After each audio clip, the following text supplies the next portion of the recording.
don't know a better Musk translator. Yeah. There are many things. Yeah.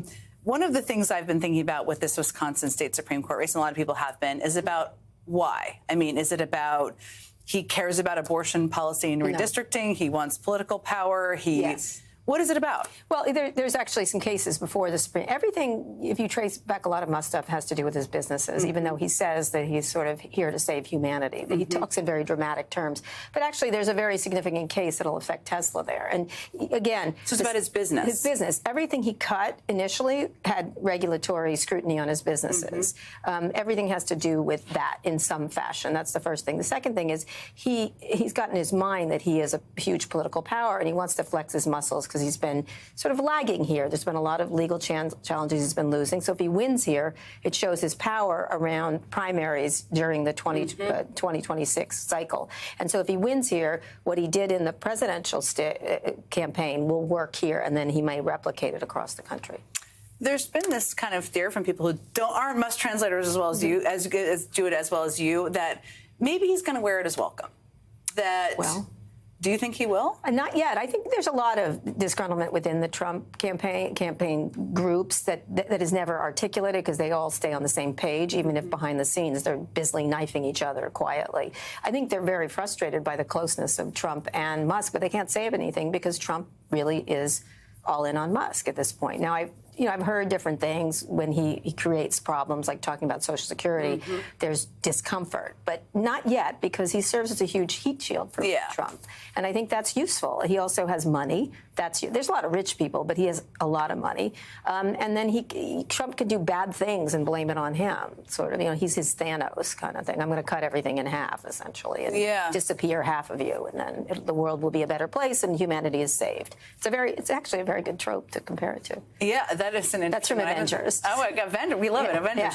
Yeah. The heat shield one is an interesting one, and it's because the theory there, just to spell it out more, is that Trump kind of likes having him. He's more unpopular than Trump. Very unpopular. Most polls you look at, a lot of Republican ire has been directed at him. Democratic ire has been directed at him. So that's the theory, basically. Right. Yeah. Well, yesterday there was the Tesla takedown. Yeah. They had a lot of protests across the country, and so if all the attention could be focused not on Trump but on Musk, at some point, if he has to cut him, like he will if he has to, same thing with Mike Walls, same thing with many other people, he can just say that was his fault. And they slowly, you'll start to see a slow buildup of, Elon. And then, but it's really hard to disengage yourself from this guy because he, if the only other person that seeks more attention than Elon Musk is Donald Trump. And so at some point, that might be, push might come to shove. But I don't think it's going to be for a while. I thought initially it would, but Elon's been very good at playing beta to him, which he's not a natural beta. He's an alpha, but he's a pretend beta for him. But a fake beta. Maybe because he sat down at the table, he becomes more, I don't know. He goes to Mar-a-Lago. He looks like he's interested in the social life there. He may be. He seems like the world's loneliest man. If you're there on New Year's as the world's richest man. Sad. I'd rather be many other places, like almost anywhere else, You should make a list of where you would be. Everywhere else, getting a root canal. Yeah.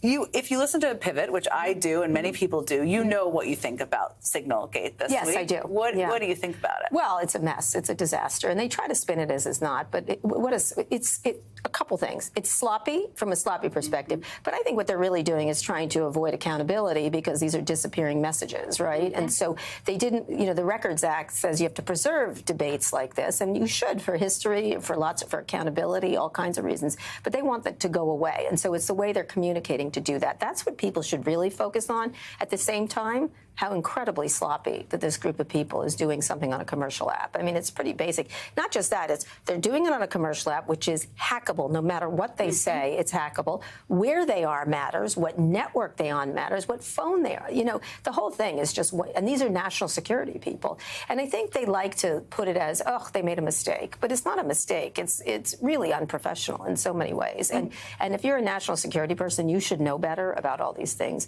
You should be in SCIFs. You should be protected. Putting Starlink in the White House, it may or may not be secure, but there's another landscape of hacking. So I think the more you enter all this stuff in there, the more problematic it gets.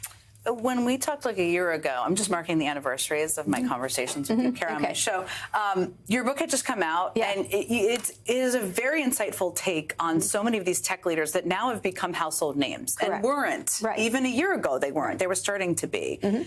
Has anything surprised you about one? No, I think I say in that book they don't care about anything. They care about the bottom line. And then you saw the afterward is about that. They show up on the Capitol in a line behind Trump because they want things. And this book started off. They went to Trump Tower in 2016 because they wanted a tax break. They're standing there in the Capitol at the inauguration because they want a tax break. They want no regulation. They're willing to give $1 million. It's no money because the race is on for AI, and so they want to be in a pole position, whether it's Musk or Mark Zuckerberg or any of these companies. Even Tim Cook was there, and I'm assuming he wasn't in the front. He luckily got in the back along with Sam Altman. But all those people want something from this administration, and therefore they allow themselves to become props for the president.